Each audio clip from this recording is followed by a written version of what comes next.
Good afternoon, garden fans. I know that you have all been on tenterhooks waiting for this episode. It's been 2 weeks since our last update, but let me tell you, a lot has been happening in the garden during that time. Mr. Blackbird, I'm afraid, still hasn't found a girlfriend or boyfriend, but he's still single, basically, at 3:30 in the morning. Just a bit annoying.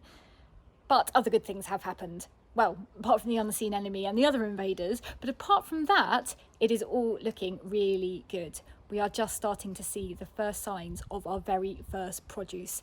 It's not going to be a bumper harvest, but the very first broad beans and peas are just starting to appear. You might be able to see the potatoes behind me, which are triffid-like in their structure. And it all couldn't come at a better time. Our soup kitchen is busier than ever. Last week we served 120 meals, mostly thanks to lots of leftover produce from a local greengrocer's, White Brothers. But we would much rather use our own. So get ready for Garden Diaries episode 6, when you can see all sorts of exciting things. Well, as is my custom on those introductory videos, you don't actually get to see what's behind me. So in a moment you'll see the potatoes, but first that was the salad turtle, full of salad. And here, look at these potatoes. Those have had more soil put in them, but the ones that have gone crazy are the ones in the bin. So that's completely full with soil now. They've been fed and they still want to grow even taller. So hopefully there might be lots of potatoes in there. And this is the triffid-like structure I mentioned. The potatoes have just, you can't even see the thing behind it. And the exciting thing, look, little flower bud. Oh, there's ants on them. Get off. Little flower buds. Very exciting. Here are those beautiful lettuces. I just can't get enough of that beautiful variegated leaf. And this is some little salad seedlings. No idea what they are. They were sent to me from the annex. It just said endless salad. So that is good. Right, look, unseen enemy has been there again in the strawberries. Taken 2 off the plant, and I think we're going to cut now to one that he ate. As soon as they get red, he eats them. Anyhow, enough of the unseen enemy. We don't like him. Just going to give you a little focus update, I think, here. Look at him, steaming hot and full of smelly food. But he's doing really well. Okay, we're out at the front now. Here are some more potatoes. These are all looking quite tall, and also, I'm not a very good camera woman really. They've got buds on too. So this is the second earlies. So in theory they should be ready a little bit later. I think that's what second early means. Might not mean that really. Anyway, here's the hops. So you never know. There may be some beer. I mean, it'll be about like a 20th of a pint, but who knows. This is our broad bean forest. It is unfortunately, look, another of the seen enemies. That horrible black fly. Die. One of my latest hobbies, squashing them. Makes me sound a bit weird, doesn't it? But look, they are looking really good actually, and really kind of full of growth, lots and lots of flowers. And the most exciting thing is, and I think here I'm a really bad camera woman again, because I'm trying to find a broad bean to show you, and all you're getting is kind of slightly woozy. Oh no, that's more black fly, and the ants that apparently like milk the black fly for their mildew, thus making them unattractive to predators. So it's like doubly bad. But look, a broad bean. I mean, it's a very small broad bean, but it's really cute, and I'm really excited because that is so far our first bit of produce. So now we've got the peas. The peas seem to be growing far too tall. Might have to get a trellis extension. But they have got lots of flowers on them, which is really exciting. And look, that's a little baby pea. So that's super exciting too. So we are really close to being able to harvest our first produce from the soup garden. Really exciting. The squashes out here are looking a bit sickly. These are pumpkins actually. I think that it's been a bit windy and cold actually. They probably need cloches on them. So I think I'm going to sort that out later on today. Leeks have been in the ground. They're okay. They seem pretty happy. They're getting bigger, which I think is a good thing. Past all our fruit trees, over towards the carrot bed, where you will find carrots, like actually looking like carrots now. And then over here where I sowed some more the other week, look, little baby one just starting to come up. So that is also really exciting as well. Yeah, so this is the beetroot. We're over in the other part of the garden. This is the albino beetroot, which I presume means it's going to be white, but who knows. And that's just starting to rear its head. Not ugly head, nice head. And then over here in the vicarage garden, where the rainbow chard is looking very, very rainbow-like. It's so beautiful. That lovely red stalk for that chard. And then over here, we've got the beautiful golden one.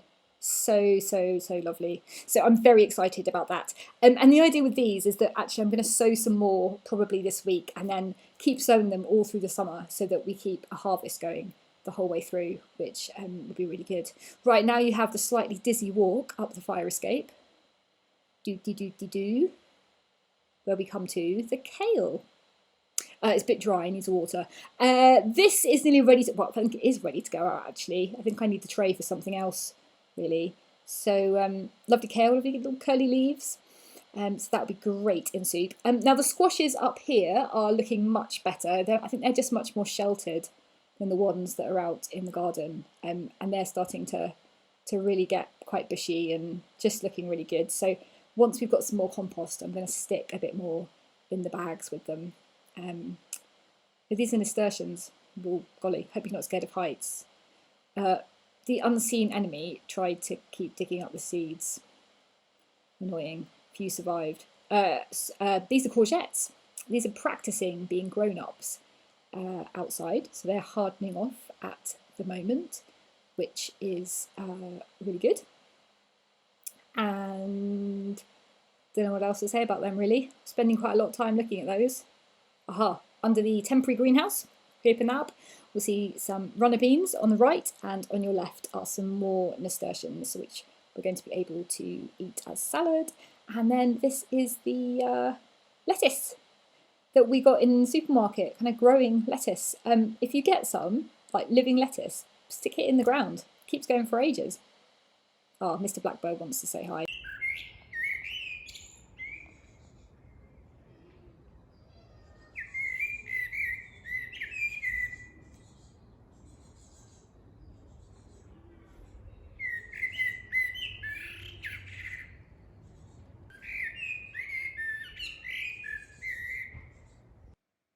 Well, thank you for that, Mr. Blackbird. Back to it. The vicarage living room greenhouse is a bit emptier at the moment, which is quite nice actually. But we've got lots of basil that was really popular, with some Brownswood Mutual Aid volunteers. And this is the sweet corn. The sorrel is still there. That will be going out very soon. And these are some beans that were too little to go and practice being outside. Look at that, you see the beans splitting open. It's really cool. And there's some little tomato plants. Oh, and that's the basil. The stuff that I sowed a few weeks ago is now turning into like actual proper basil plants. So that is very exciting too. And Archie insisted on being in the video. So look, there he is. Isn't he big? Isn't he handsome? His leaves are actually pretty big now. They're like the size of my hand. Actually, they're bigger. I'm not really sure what we're going to do with him when he gets too big, but anyway, there we go. Right, here we are in the annex, which is the allotment of Katherine, one of members of the congregation here, and the brains behind all of this. And she sent in some pictures from her allotment, which is where, yeah, it's the annex, it's the other part of the St John's Soup Garden. So I'm going to read you what she said about these pictures. This wool matting is supposed to keep the slugs off the seedlings. It's scratchy on their foot and they go elsewhere. I call it a slug rug, but it isn't sold as that because someone missed a trick in the marketing department, I guess. Yes, Katherine, do you know what? I think they did. You should patent it. Anyway, she then goes on to say, unfortunately, what happens is that the rug doesn't block out the light. So this means if there are any weeds, spoiler, there are weeds, they push the rug up and the slugs just go right underneath and eat the plants anyway. I took the rug off to find lots of bindweed. Sigh. Some of the parsnips have survived, but I'll have to sow more carrots elsewhere. Oh, she also says, I tried to take a post-weeding picture, but my phone seems to have forgotten it. Oh, that's sad. Anyhow, she also says, meanwhile, the squashes weren't doing too well in their makeshift bucket cloches, which were really too small. So during the day, they overheat and get a bit boiled, which is not ideal. They're okay on cloudy days like the picture below, but suffer in the sunshine.